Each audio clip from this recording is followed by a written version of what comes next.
Bonjour et bienvenue à l'émission numéro 23 du podcast Être Soi. Alors aujourd'hui, qu'est-ce que nous traitons? Nous traitons des boundaries. Oui, ces merveilleuses limites invisibles. Alors, qu'est-ce qu'est une boundary? C'est une limite invisible que nous allons tracer entre soi et le monde extérieur pour arriver à avoir une relation beaucoup plus respectueuse entre soi et le monde extérieur. Alors, lorsque la boundaries est émise, nous savons les règles du jeu. Alors, c'est comme tu joues au soccer. Puis tu ne sais pas quelles vont être les règles du jeu. Alors, il va y avoir beaucoup de discorde. Il va y avoir beaucoup de chicanes. Parce que personne n'est au courant des règles du jeu. Alors, il n'y a pas de limite. Il n'y a pas de boundaries. On fait ce qu'on veut. C'est l'anarchie. Alors, à ce moment-là, le soccer fonctionne plus. Mais aussitôt qu'on va mettre des règles du jeu, aussitôt qu'on va émettre une façon de faire, il y a plus d'ordre, il y a plus d'harmonie. Et pour quelle raison ça peut pas être comme ça dans nos relations interpersonnelles? Encore là, ça vient à se vouloir de pas déplaire, se vouloir de plaire, cette peur d'être abandonné, d'être jugé, cette peur qu'on commence à avoir des opinions néfastes, cette peur, ça peut aller très, très haut très bas avec des croyances limitatives, en ce sens, t'es pas gentil. Parce que bien souvent, pas comme parents, on fait de notre mieux. Mais souvent, on nous a dit, sois gentil. Alors, il y a cette croyance limitative dans notre intérieur que si on plaît pas à quelqu'un, si on fait pas quelque chose pour quelqu'un, on n'est pas gentil. C'est très endoctriné des fois, des croyances limitatives.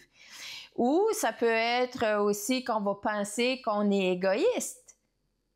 Alors, ces croyances limitatives qui sont dans l'intérieur d'un humain va faire en sorte que parfois, ça va apporter de la peur, puis l'humain va opérer dans un espace de non-respect vis-à-vis lui-même, de non-loyauté. Alors, il s'abandonne. Cet humain-là s'abandonne à vouloir plaire. Alors, je vous invite à écouter l'émission 19, l'émission 20, puis ça va vous donner des indices de ces cycles dans lesquels l'humain peut opérer à cause de blessures internes. Donc, une boundary, c'est une limite invisible. La seule boundary qui existe, c'est l'amour de soi. Et jusqu'au moment que l'amour de soi soit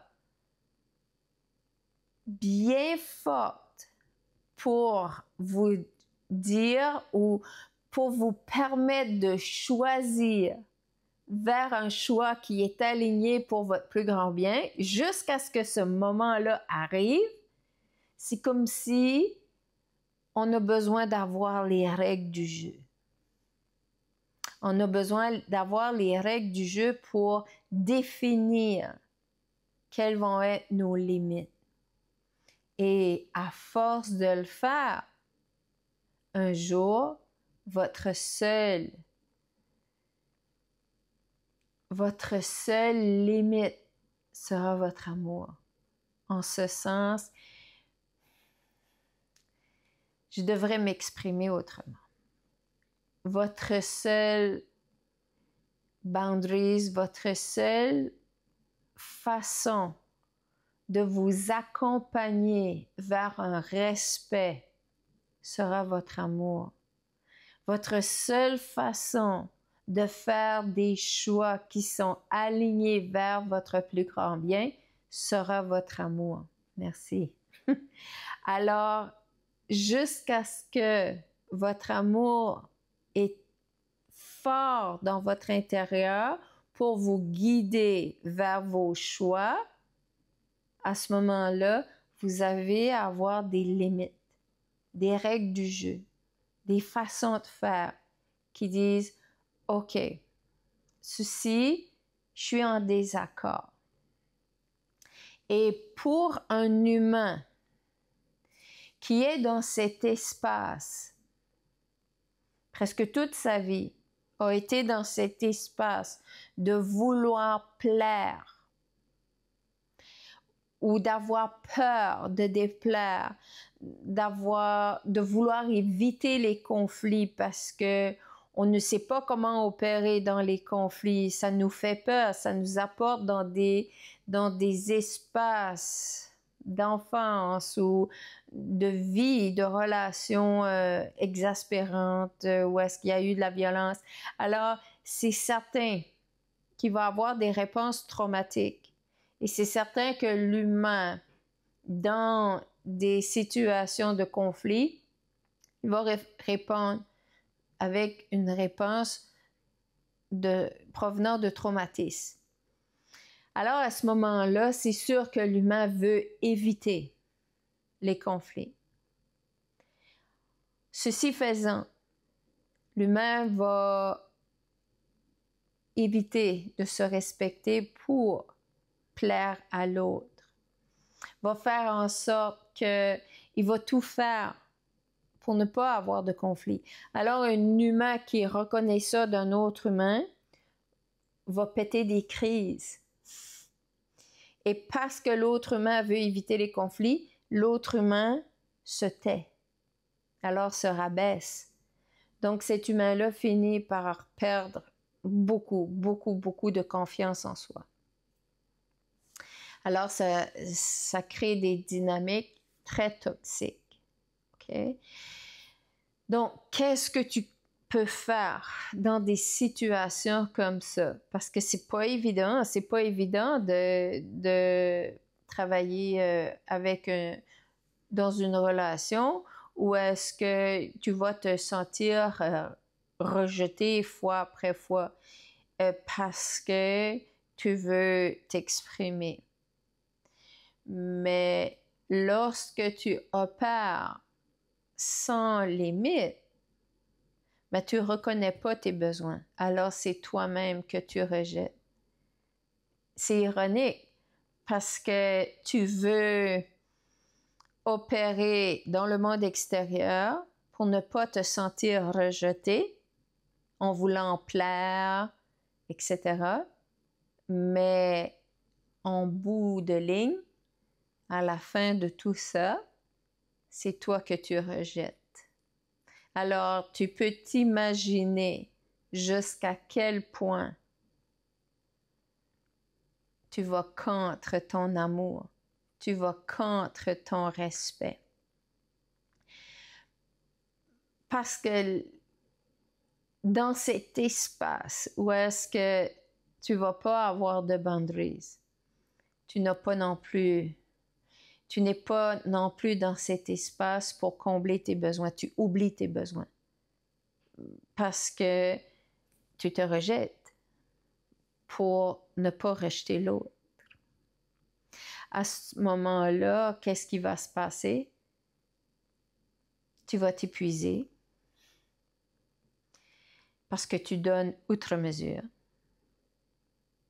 Tu veux répondre aux besoins de l'autre. Ensuite, tu vas te perdre. Bien souvent, tu vas arriver à de la confusion. À un moment donné, tu vas te réveiller, tu vas te regarder dans le miroir, tu vas te poser la question, qui est là devant là? Qu'est-ce qu'est-ce que cette personne-là dans le miroir? Tu ne vas plus te reconnaître. Parce que tu as tellement opéré vis-à-vis les besoins de l'autre que tu t'es oublié à chaque fois. Ben ça, tout ça, ça porte à l'épuisement. Tu vois, on voit ça aussi beaucoup dans le niveau professionnel. Alors, lorsque l'humain il veut atteindre des échelons plus élevés au niveau professionnel, alors il embarque dans une espèce de course pour arriver à avoir une plus grande abondance financière. Mais dans cette course, il oublie qu'il n'a pas toutes les compétences pour arriver à ses postes. Et ceci faisant, ben, l'humain s'épuise à répondre aux besoins du poste parce que de prime abord, il n'a pas regardé quelles étaient ses boundaries, quelles étaient ses limites au niveau des connaissances, au niveau du savoir-faire, du savoir-être. Alors, il ressent qu'il pense qu'il est en mesure de faire les responsabilités du poste, mais il ne peut pas. Alors, c'est aussi pour cette raison qu'on voit autant d'anxiété dans le milieu professionnel, de l'épuisement, de la dépression. C'est une raison. Ce n'est pas la seule raison, mais c'est une raison. Donc, c'est la même raison qu'on va le rencontrer dans les relations interpersonnelles aussi. Parce que l'humain s'épuise à tout donner. Rappelez-vous le jardin. S'il n'y a pas de légumes dans le jardin, on ne peut pas l'inventer. C'est pour ça que l'humain s'épuise. Alors, les boundaries, oui, c'est essentiel. C'est essentiel à l'amour de soi, c'est essentiel au respect de soi, c'est essentiel à tout ce qui est de vibration élevée dans notre intérieur. Tu vois, un humain qui n'a pas de boundaries, c'est un humain qui veut sauver aussi, qui veut fixer l'autre. Alors, c'est pour ça que bien souvent, tout dépendant de la profession dans laquelle un humain est, ça peut être un indicatif s'il y a des boundaries ou pas. Donc, lorsque l'humain fait passer le monde extérieur devant ses propres besoins, il n'y a pas de boundaries. Et l'humain ne reconnaît pas ses besoins. OK? Ça fait la première chose qu'il est important de reconnaître, c'est de prendre conscience que tu es en train de faire ça. Et c'est ça qui fait mal.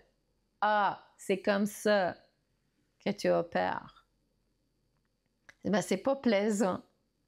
Ça fait mal. Et maintenant, une fois que tu reconnais que tu opères comme ça, que tu mets tout le monde en premier, que tu ne réponds pas à tes besoins, tu réponds aux besoins des autres, par exemple, parce que tu es très bon ou très bonne à répondre aux besoins de tout le monde, à sauver tout le monde. Alors ça, c'est aussi une petite forme de contrôle. Donc, quand il se passe quelque chose, c'est très difficile pour toi. Parce que ton go-to, jusque toi tu veux aller, c'est que tu veux te faire aimer. Tu veux obtenir une forme d'attention. Alors, de dire, je vais mettre des limites invisibles, ça va être difficile. C'est pour ça que c'est si important de le reconnaître et de reconnaître comment tu opères. Alors, je dis toujours, observe-toi pour 24 heures. Observe comment tu agis pour 24 heures de temps. Ça va te donner un indicatif. Où est-ce que tu n'as pas de boundaries? Ben, peut-être que tu vas voir que tu n'as pas trop de boundaries. Tu opères. OK? Mais tu vas voir aussi qu'il y a beaucoup d'émotions dans ton intérieur. Fait que ça, c'est la première étape. La deuxième étape, Puis c'est là où est-ce que tu vas commencer à pratiquer, puis à mettre les efforts vers ton amour de toi. Alors, lorsque quelque chose arrive, ben, c'est de commencer à mettre ton pied à terre. Ça va être difficile pour toi de dire non. Alors, quand quelqu'un va te demander quelque chose, si tu veux en plaire, tu vas dire oui. Et à dire non, c'est comme « Ah, ça va être une grosse affaire parce que tu vas avoir peur de déplaire l'autre. » Alors, peut-être dire « Je vais y penser. » De commencer comme ça. Je vais y penser. Donne-moi 5 minutes, donne-moi la journée, je vais réfléchir à ça. Donc, ça va être un premier début. Il y a quelque chose qui se passe et tu ne sais pas si tu es en accord avec. Ben, c'est de dire « je suis en désaccord ». Mais pour savoir ce que tu es en accord et en désaccord avec, ben, commence à faire une liste. Juste comme ça, juste anodin, de façon très relaxe. Regarde toutes les choses que tu es en désaccord et toutes les choses que tu es en accord. Alors ça va t'aider à mettre tes limites invisibles, à mettre tes boundaries. Ça va être un bon début. Puis lorsque quelque chose va se passer, ben, je suis en désaccord, j'aimerais. Ça, c'est ton souhait. Alors, si tu dis, OK, je suis en désaccord avec les cris, disons qu'il y a quelque chose qui se passe, l'autre humain commence à crier après toi. Tu peux figer. Si tu as une réponse traumatique à la violence, tu vas figer. Respire. Respire. Prends ton temps et respire. Et ensuite, regarde, je suis en désaccord avec les cris. J'aimerais que tu me parles d'une façon calme et respectueuse. Ceci, c'est ton souhait. C'est comme ça que tu veux être traité. Alors, c'est comme ça que tu vas répondre à ton besoin. Si tu n'exprimes pas ton besoin et la façon dont toi tu veux être traité, encore là, comme on l'a dit dans l'émission précédente, on ne va pas savoir, on va encore jouer à la devinette et être dans le monde des attentes. Alors, à ce moment-là, c'est très important. La boundaries, je suis en désaccord avec ceci. Je suis en désaccord avec les cris. Je suis en désaccord avec ta violence. Je suis en désaccord avec le manque de respect. Ensuite, j'aimerais qu'on puisse prendre une pause pour se calmer l'intérieur. J'aimerais qu'on se parle de façon calme. J'aimerais que tu me consultes avant de prendre une décision de couple. Alors, c'est toute une façon. Le j'aimerais, c'est ton souhait. Mais ta boundary, ta limite, c'est je suis en désaccord. Et tu peux juste l'exprimer si dans ton intérieur, tu la reconnais. C'est juste à ce moment-là que tu vas être en mesure de l'exprimer. Et comme je t'ai dit, avec le temps, tu vas casser ceci, tu vas renforcer ton amour parce que tu vas devenir de plus en plus satisfait avec toi-même. Tu vas de plus en plus reconnaître ton amour de soi qui va devenir ta seule limite invisible, ta seule boundaries. Parce que c'est là que tu vas opérer dans l'amour. Tu ne vas plus opérer dans la peur. Parce que lorsque tu veux plaire et que tu ne veux pas déplaire, tu veux éviter les conflits, tu penses qu'on va te juger, etc., tu opères dans la peur. Alors là, tu opères dans tes blessures internes. Mais lorsque ton amour de soi devient de plus en plus fort, tu vas voir que tu vas opérer dans une source d'amour et que tes choix vont se faire aligner vers ton plus grand bien et ton désaccord, il va être comme ça. Non, je suis en désaccord avec ceci. Alors, tout va devenir facile. Pour quelle raison? Parce que ça va être simple. L'amour est simple. Parce que toi, tu vas te respecter. Parce que toi, tu vas opérer et exprimer et communiquer dans une source de respect et d'amour. Alors, tout ce moment-là, tout ton intérieur, dans cet endroit, s'améliore, change et se transforme. Et à un moment donné, ça devient un automatisme. Tu n'as plus à y penser parce que tu opères directement dans l'amour. C'est merveilleux. Et tout ça, encore là, pas à pas, petit pas à petit pas, dans la même direction, vient à faire un grand pas et c'est là que l'émerveillement se crée, la gratitude, la grâce de la source d'amour. Alors sur ce, je te dis merci, merci pour ta présence à ce podcast. Et on t'invite à l'émission 24 qui sera là prochainement. Merci.